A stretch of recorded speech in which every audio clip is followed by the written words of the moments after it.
11 de la mañana con 11 minutos. Vamos a ir a otro tema porque el gobierno anunció ayer que comienza la revisión de la norma de ruido para vehículos y el foco estará puesto en particular en las motocicletas que están en circulación. Vamos a conversar sobre este tema junto al ministro de Transportes. Juan Carlos Muñoz está con nosotros a esta hora de la mañana. ¿Cómo está, ministro? Hola, Sebastián, buenos días. Buenos días. Efectivamente, este es un tema muy importante, es complejo, pero que es muy necesario Claro poder que sí. salir a tener mejores normativas para poder fiscalizar y medir Ministro, las emisiones de ruido, ¿sí? ¿cuál es el diagnóstico? Partamos por eso. ¿Qué es lo que han visto ustedes y que motiva finalmente esta normativa? Bueno, tenemos simulaciones de toda la ciudad en materia de emisiones de ruido, sin considerar los vehículos que están alterados, ¿no es cierto? Y ya uno muestra que una ciudad en la cual el ruido es un problema, sobre todo en torno a las principales autopistas, donde hay mucho flujo vehicular, a las vías donde tenemos mucho transporte, por supuesto que se genera mayores emisiones. Tenemos distintos estándares para el día, para la noche, respecto a los umbrales máximos que se pueden permitir. Y eso nos hace trabajar, ¿no es cierto? Y ya estamos trabajando muy fuerte en materia de buses. Los buses eléctricos que ya vamos teniendo en Santiago, recordemos que Santiago es la ciudad con más buses eléctricos del mundo fuera de China. Vamos a cerrar el marzo del próximo año con 2 de cada 3 buses eléctricos. Y es cosa de conversar con una persona que tenga su residencia cerca de un eje donde pasan buses para que te digan cómo le ha cambiado la vida producto del menor ruido que viene de los buses. Además, en un comité esta semana dirigido por la ministra Rojas, el Comité Interministerial para la Sustentabilidad y Cambio Climático, aprobamos nueva normativa para reducir los umbrales máximos que tienen de emisión de ruido los buses. Y ayer estuvimos presentando, ¿verdad?, que vamos a trabajar en una normativa para las motos. Normalmente las motos solo se testean al día que se homologan.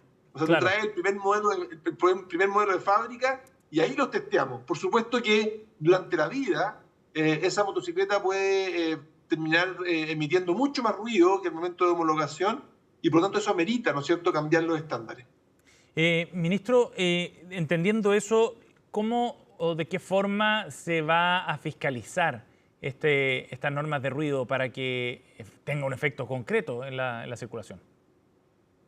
Aquí hay un desafío que tiene las emisiones de ruido, es que la persona que fiscaliza tiene que ser capaz de tener seguridad de que el ruido que tú estás captando viene estrictamente desde el vehículo y no es parte del ruido ambiente. De esa fuente. Entonces, claro, es muy importante, ¿no es cierto?, hacerlo de forma cuidadosa. Entonces, lo que se está haciendo es poder, por una parte, permitir que pueda haber una fiscalización en las plantas de revisión técnica, que hoy día no se hace, no se fiscaliza el ruido de las motocicletas, de modo de poder, por ejemplo, una motocicleta que viene, ¿no es cierto?, con el silenciador, sin el silenciador, o con una alteración que aumenta de forma muy importante el ruido, que se pueda tomar las medidas para que esa motocicleta no pase esa revisión técnica.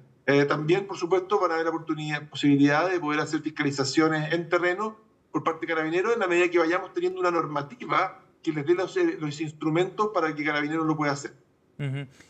Ministro, es un desafío en todo caso bien importante considerando el parque de motocicletas que está circulando también, la preponderancia que ha tenido en el sistema de transporte y de la capacidad efectivamente de distinguir correctamente cuáles son aquellas que están fuera de norma, ¿no? Porque por lo que entiendo, entonces esto no se detecta solamente en las revisiones técnicas, por ejemplo. Bueno, lo que tú dices es muy cierto. El modo motocicleta es el modo que más ha crecido en términos de participación de vehículos en la ciudad. Tenemos como un 40% de aumento de motocicletas en los últimos 4 años, lo que nos parece súper preocupante, no solamente por la parte del ruido, sino que también porque es un modo de transporte que es extraordinariamente riesgoso. Cuando una motocicleta sufre un siniestro, un choque, una colisión en la autopista, suele ser fatal, porque el motociclista, ¿no es cierto?, no tiene un chasis, una infraestructura que lo proteja. Claro. Por eso es que, si bien en el último tiempo las siniestralidades, las fatalidades por modo iban a la baja, el único modo que se nos dispara es el modo de las motocicletas. Y efectivamente tiene esta segunda parte, ¿no es cierto?, que tiene que ver con las emisiones de ruido, que exige poder tener también la capacidad de fiscalización en las vías, para lo cual tenemos que, como te decía antes, tener una normativa clara y un mecanismo de medición que permita hacer esa fiscalización por parte nuestra, también por parte de medio ambiente y por carabineros. Claro. ¿Y a qué se pueden arriesgar aquellas personas que superen la norma? Bueno, hay que definir las multas respectivas, es parte del proceso, ¿no es cierto? Hasta acá no tenemos el umbral, no tenemos tampoco la sanción, pero es una sanción que probablemente va a tener que ser compatible con otras sanciones del tránsito, que típicamente, por ejemplo, una falta que se grave como esta, ese es del orden de probablemente 100.000 pesos. ¿Y eso cuándo va a estar definido, ministro? ¿Cuáles son los plazos que se han dado para eso?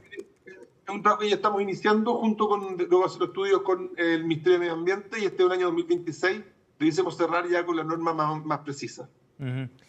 Ministro, ¿hay algún país que se tome o alguna norma internacional que se tome como referencia para establecer estos procesos acá en Chile, por ejemplo?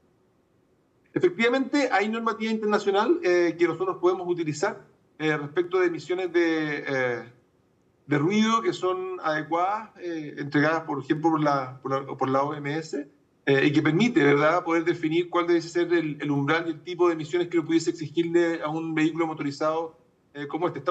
Hay otros vehículos motorizados que también pasan por lo mismo, pero me parece que en el caso de la motocicleta es el modo que debe ser prioritario por la urgencia, porque bueno, yo creo que permanentemente en las distintas ciudades de Chile, al menos en Santiago, se ve con mucha frecuencia motocicletas que están muy fuera de la... Ministro, quería preguntarle respecto a otro tema. Usted mencionaba recién que Santiago es una de las ciudades o la ciudad con mayor cantidad de buses eléctricos fuera de China, ¿no?, que lidera por lejos en este ámbito. Pero a propósito de eso, precisamente han surgido hartas críticas respecto a la prioridad que se le ha dado a estos vehículos. Lo ha planteado Luis de Grange, por ejemplo, expresidente del Metro, a través de su cuenta en Twitter. Los cuestionamientos tienen que ver con los énfasis que se han puesto, las prioridades dentro del sistema de transporte público acá en la región metropolitana. ¿Qué responde usted frente a esas críticas? No sé si está al tanto de ellas tampoco, ministro. Yo creo que el transporte público de Santiago se ha transformado en un atributo muy positivo de la ciudad, y yo creo que no esté dispuesto a pagarlo porque, claro, tiene otro tipo de intencionalidad, en mi opinión. Acá lo que hay son vehículos, ¿no es cierto?, que son extraordinariamente poco ruidosos, que generan menos contaminación, que la gente lo valora en términos de la calidad del servicio, y que por lo tanto permiten ir mejorando mucho el estándar de servicio. Se ha transformado el transporte público de Santiago en un atributo muy positivo de la ciudad, y eso se ha hecho en base a una cantidad de recursos no menor, que son los subsidios al transporte público que se aprobaron en el Parlamento el año pasado, y que permiten ir mejorando las condiciones de movilidad de Santiago. Son, en mi opinión, recursos que son importantes porque, en mi opinión, por lo menos, qué duda cabe de que Santiago es una mejor ciudad que la que tendríamos si no tuviésemos los subsidios para el transporte público. Si no tuviésemos subsidios, tendríamos todavía probablemente las micros amarillas, tendríamos contaminación acústica, tendríamos con más contaminación atmosférica, no tendríamos una integración tarifaria que permite que Metro pueda mover a muchas personas que de otra manera tendrían que pagar 2 pasajes y por lo tanto a lo mejor no ocuparían el metro. Es decir, hay muchos elementos que hacen que el transporte público de Santiago mejore, y en los cuales este estándar, ¿verdad?, de producto del subsidio de transporte público, yo creo que es muy favorable. ¿Ministro? Y que nos ha permitido también... Dime, Sebastián. Sí, y a la par de eso, ¿cuáles han sido los resultados de las políticas para ir reduciendo, por ejemplo, la evasión, que es un tema crítico también y que está directamente relacionado a cuánto dinero se necesita para el subsidio? En el caso de la evasión, efectivamente, hay un esfuerzo importante por parte del Estado y de las distintas administraciones por reducirlo. Yo creo que, si tú me dices cuál es el problema que tiene el transporte público de Santiago, es justamente la evasión tarifaria, es lo que más preocupa. Cuando nosotros llegábamos estaba bastante más alta que lo que está hoy día, medimos un 46,5%, o 45,8%, perdón, y hoy día está en 36,5%, son 9,3 puntos porcentuales que se ha bajado, producto de una serie de medidas. Acá es importante decir que esa evasión la mide un organismo externo. Tuvimos que hacer un ajuste de metodología, y eso también es parte de una confusión que se ha generado, un cambio de metodología que orquestó el gobierno anterior. Yo creo que era necesaria porque sinceró un poco más las cifras, y que muestra que históricamente teníamos bastante subestimada la evasión, Y la evasión ha ido poquito a poquito bajando. Nos gustaría que fuese más rápido. Nos gustaría poder conseguir que haya más personas que paguen el pasaje y no que lo evadan. Y eso se ha ido logrando con distintos esfuerzos. Están los esfuerzos asociados a tecnología. Hemos instalado validadores en las puertas traseras, hemos aumentado la fiscalización, hemos aumentado la cantidad de zonas pagas en la ciudad. Es decir, hay muchas medidas normativas. Estamos con una ley de antievasión en el Congreso que debiera permitirnos también aumentar las competencias del Estado para poder fiscalizar y tener más instrumentos para poder combatir la evasión. Yo creo que es de esas cosas que se logran con muchas herramientas a la vez, en que la pelea no es fácil, que el problema es complejo, pero al mismo tiempo que es de la mayor urgencia. Y que todas las administraciones tienen que trabajar en hacerlo de la mejor forma posible para poder reducir un comportamiento que yo creo que es muy nocivo para la sociedad, más allá del impacto económico que tiene de corto plazo de largo plazo en el sistema. Ahora, ojo, que el subsidio tiene poco que ver con la evasión, porque cuando yo también tengo un contrato con las empresas operadoras asociado a cuántas personas pagan. Ajá. Entonces, por lo tanto, si más personas pagan, yo también tengo que pagarle más a los operadores. A los operadores. Y por lo tanto, la verdad que no combatimos la evasión para reducir los costos del sistema, sino que lo que hacemos más bien es porque creemos que es un problema social muy importante y que es inaceptable, ¿verdad?, que haya tantas personas que ingresan a los buses sin pagar. Ministro Juan Carlos Muñoz, gracias por el contacto esta mañana y la conversación con CNN Chile Radio. Muy amable. Chao, Sebastián.